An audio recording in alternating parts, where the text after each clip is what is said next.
आप सभी का फिर स्वागत है। अभी जो आज टॉपिक है वो है भारत में व्यापारिक बैंकें, कॉमर्शियल बैंक्स इन इंडिया। मतलब भारत में ये व्यापारिक बैंकें या वाणिज्यिक बैंकें कौन कौन सी है, ये कैसे काम करती है, ये कितने प्रकार की है, इन सभी के बारे में चर्चा की जाएगी। मैं इस ट्री से शुरुआत करता हूँ। ये ट्री आप आसानी से देख सकते हो कि भारत का इंडियन फाइनेंशियल सिस्टम, मतलब भारत में फाइनेंशियल सिस्टम है, उसके अंदर बैंकें कौन कौन सी बैंकें हैं, किस प्रकार की बैंकें हैं, इसमें समझाया गया है। आप आसानी से देख सकते हैं कि कॉमर्शियल बैंक्स भारत में कौन कौन सी है। सबसे ऊपर कॉमर्शियल बैंक्स वो मोटे रूप से दो प्रकार की होती है। पहली है scheduled commercial banks. Scheduled commercial banks का मतलब है कि रिजर्व बैंक ऑफ इंडिया के अंदर बैंकें रजिस्टर्ड होती है, उसका एक पर्टिकुलर शेड्यूल दिया हुआ है। उसके अंदर reserve bank of India act के अंदर जो शेड्यूल है, उसके अंदर जो नामित बैंक्स है उनको शेड्यूल्ड कॉमर्शियल बैंक कहते हैं। और अधिकतर जो बैंकें अपन को देखने को मिलती है वो सारी की सारी शेड्यूल्ड कॉमर्शियल बैंकें हैं। और नॉन शेड्यूल्ड कॉमर्शियल बैंक्स, या अपन ऐसे कह सकते हैं जिसको आरबीआई से अनुमति, आरबीआई में जो रजिस्टर्ड नहीं हैं, वो बैंकें नॉन शेड्यूल्ड कॉमर्शियल बैंक्स हैं, जो बहुत कम या नहीं के बराबर है, अपन ऐसा कह सकते हैं। अब शेड्यूल्ड कॉमर्शियल बैंक्स कौन कौन सी है भारत में, तो सबसे पहले है public sector banks. Public sector banks का मतलब सबको पता है, जो देश में 21, अब वर्तमान में 27 के आसपास हो गई, अब कुछ मर्ज भी हो गई है तो कम कह सकते हैं, लेकिन फिर भी मोटे रूप से भारत में वर्तमान समय में 27 कॉमर्शियल बैंक्स हैं, जो पहले 21 थी, जो पब्लिक सेक्टर बैंक्स हैं, जो मतलब सरकारी इसमें योगदान है। जब देश के प्रधानमंत्री इंदिरा गांधी ने बैंकों का राष्ट्रीयकरण किया, उसके बाद में पहले सारी बैंकें प्राइवेट थी, लेकिन जब से इनका राष्ट्रीयकरण हुआ तो वो नेशनलाइज्ड कॉमर्शियल बैंक्स कहलाती है। तो वो जो जैसे बैंक ऑफ बड़ौदा हो गई, पंजाब नेशनल बैंक हो गई, पंजाब एंड सिंध बैंक हो गई, ये सारी की सारी पब्लिक सेक्टर बैंक्स हैं। मतलब सरकारी शेयर पूरा का पूरा किसी ज़माने में भारत सरकार का था, लेकिन अब धीरे धीरे सरकार इसका डिसइन्वेस्टमेंट कर रही है। इसलिए कुछ शेयर हो सकता है सरकार ने बाज़ार में बेच दिया हो, लेकिन अभी भी कंट्रोल गवर्नमेंट के पास है। मतलब इन सभी बैंकों का 51% प्लस शेयर हैं वो भारत सरकार के पास हैं। तो हम कह सकते हैं कि वो सारी की सारी बैंकें पब्लिक सेक्टर बैंक्स है। इसके अलावा कुछ प्राइवेट सेक्टर बैंक्स है। प्राइवेट सेक्टर का बैंक्स का मतलब ये हुआ कि वो सरकारी नहीं है।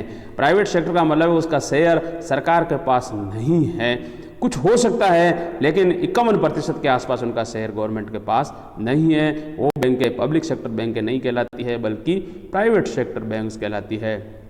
अब उनमें कौन कौन सी हो सकती है, उनमें यस बैंक हो सकती है, आईसीसीआई हो सकती है, एचडीएफसी हो सकती है, कोटक महिंद्रा हो सकती है। ये सारी की सारी प्राइवेट बैंकें हैं। उसके बाद में तीसरी प्रकार की जो शेड्यूल्ड कॉमर्शियल बैंक्स है वो है फॉरेन बैंक। भारत में कई सारी विदेशी बैंकें भी बैंकें काम करती है, जैसे अमेरिकन बैंक है, और भी कई बैंकें हैं जिनके नाम नीचे मैंने दे रखे हैं। तो वो जो बैंक है वो फॉरेन बैंक कहलाती है। पब्लिक सेक्टर बैंक में भी दो डिवाइड है। पब्लिक सेक्टर बैंक में भी दो डिवाइड है। एक तो SBI and it's subsidiary and other nationalised bank. आप देख रहे हो कि एसबीआई पब्लिक सेक्टर बैंक्स, मतलब पब्लिक सेक्टर की तो बैंक्स हैं, लेकिन अन्य बैंकों की तरह नहीं है, क्योंकि एसबीआई की स्थापना सबको पता है 1955 के आसपास हुई, और वो शुरुआत में ही भारत सरकार की रही है। भारत सरकार में सरकारी काम किस प्रकार हो, इसके लिए सारा काम एसबीआई पर ही था। तो एसबीआई एक भारत सरकार की सब्सिडरी मानी जाती है। और इसके अलावा जैसे एसबीआई के अंदर भी एसबीआई 7 या 8 प्रकार की रही है, लेकिन वो धीरे धीरे मर्ज हो रही है। उनमें जैसे आप देख सकते हो, स्टेट बैंक ऑफ इंडिया के अंदर ही state bank of Bikaner and Jaipur, state bank of Travancore, तो वो इस प्रकार ये 6-7 छोटी छोटी थी, अब सबको मर्ज करके एक एसबीआई के अंदर मर्ज कर दिया गया है। तो एसबीआई मतलब पब्लिक सेक्टर बैंक है, लेकिन वो नेशनलाइज, जो उस समय नेशनलाइज्ड बैंकें की थी इंदिरा गांधी ने, उससे पहले की भी ये बैंक है जो सरकारी बैंक ही थी और रही और अब भी हैं वर्तमान में। दूसरी अदर नेशनलाइज्ड बैंक, जैसे कि मैंने कहा आपको, Punjab and Sind bank, bank of Baroda और oriental commercial banks, corporation bank, ये सारी की सारी नेशनलाइज्ड बैंक है जो 69 में देश के प्रधानमंत्री ने इसका नेशनलाइज्ड किया और सरकार ने अपने हाथ में लिया। अब शेड्यूल्ड कमर्शियल बैंक्स, जैसा कि मैंने आपको बताया था, ये इसके अंदर आप आसानी से देख सकते हो कि ये शेड्यूल्ड कमर्शियल बैंक्स कौन कौन सी है। शेड्यूल्ड कमर्शियल बैंक्स वो हैं जो कि रिजर्व बैंक ऑफ इंडिया के सेकंड लिस्ट में वो लिस्टेड है। अब शेड्यूल्ड वर्सेस नॉन शेड्यूल्ड, अब इनकी परिभाषा भी मतलब समझाई हुई है कि scheduled versus non scheduled bank कौन से, क्योंकि यदि आप रिजर्व बैंक ऑफ इंडिया के पास रजिस्टर्ड होना चाहते हैं, क्योंकि बैंकिंग, वैसे तो कोई भारत में बैंक बना नहीं सकता, शुरुआत भी नहीं कर सकता, लेकिन आप शुरुआत करोगे तो आपको रिजर्व बैंक ऑफ इंडिया में अप्लाई करना ही पड़ेगा, और जैसे ही रिजर्व बैंक ऑफ इंडिया ने उसको परमिशन दे दिया तो इसका मतलब वो शेड्यूल्ड कमर्शियल बैंक हो जाएगा। लेकिन यदि प्राइवेट सेक्टर भी कोई बैंक आती है तो उसके लिए वो कंडीशंस क्या क्या है आप समझ सकते हो आसानी से कि मैंने बताया था कि ये सेकंड शेड्यूल, आरबीआई एक्ट 1934 के सेकंड शेड्यूल में जो बैंकें लिस्टेड है उन्हीं को ही शेड्यूल्ड कमर्शियल बैंक्स बोलते हैं।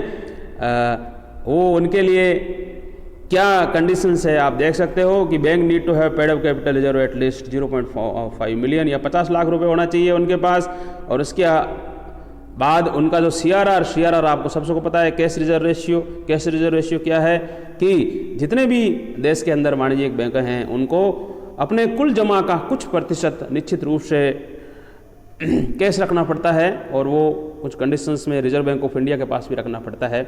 आपको CRR मानना पड़ेगा, इसीलिए जब शेड्यूल कमर्शियल बैंक्स होगा तो उसके लिए कंडीशंस है कि आपको 50 लाख रुपए होना चाहिए, CRR आपको मानना पड़ेगा,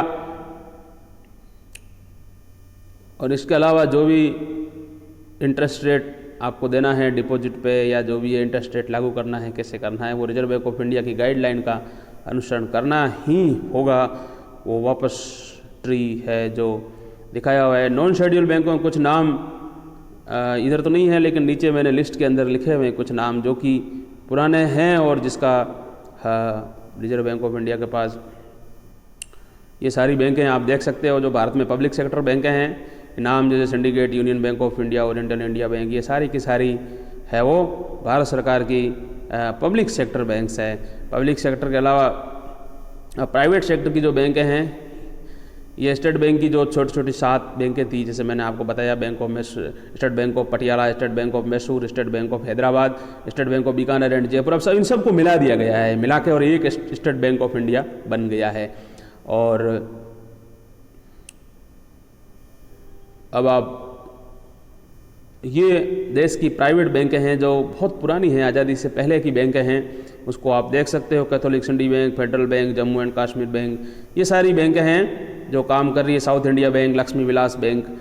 अब नई बैंकें हैं जो प्राइवेट सेक्टर की नई बैंक्स है जो मतलब रिजर्व बैंक ऑफ इंडिया के मतलब नई आई है, ज़्यादा पुरानी नहीं है। इनमें देख सकते हो ये एक्सिस बैंक, बंधन bank, ICICI, IndusInd, IDFC, Kotak Mahindra और यस बैंक, ये सारी नई बैंकें हैं जो मेरे हिसाब से 20-25 सालों के अंदर देश में आई हुई है। और उसमें भी जो कोटक बैंक, बंधन बैंक और ये तो कोटक महिंद्रा, ये तो 2-3 सालों से ही भारत देश में हैं।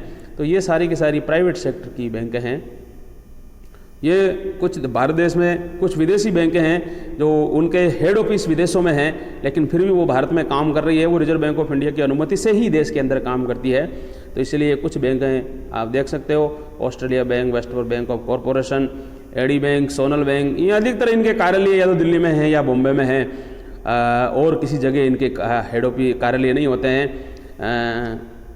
कुछ बड़ी जैसे विस्तार भी, जैसे SSBC है, इसका काफ़ी भारत में विस्तार है, ऐसा नहीं कह सकते। तो इस प्रकार ये काफ़ी विदेशी बैंकें भी भारत में हैं। अब मैंने आपको बताया था कि शेड्यूल्ड बैंक अधिकतर आप देख रहे हो कि भारत में जो भी बैंकें आपको दिखाई दे रही है वो सारी की सारी शेड्यूल्ड कमर्शियल बैंक्स है, जो कि RBI के सेकंड शेड्यूल के अंदर उनके नाम हैं, लिस्टेड है। लेकिन कुछ ऐसी बैंकें भी हैं जो कि नॉन शेड्यूल्ड बैंक है, जो अर्बन कोऑपरेटिव सोसाइटीज़ है, तो उसमें ये कुछ नाम हैं, अखंड बैंक, अल्लावी, अमरनाथ और अमरनाथ, ये कुछ 5-7 ऐसी बैंकें हैं जो कि भारत में प्राइवेट मतलब नॉन शेड्यूल्ड बैंक से। तो इस प्रकार आप देख सकते हो ये सारे के सारे भारत में बैंकिंग सिस्टम है वो किस प्रकार, और अधिकतर भारत का banking system reserve bank of India के द्वारा कंट्रोल होता है। और सबसे बड़ी बात यह है कि भारत में कोई भी बैंक खोल भी नहीं सकता बिना रिजर्व बैंक की अनुमति से। वर्तमान समय में कोई बैंक खोल भी नहीं सकता,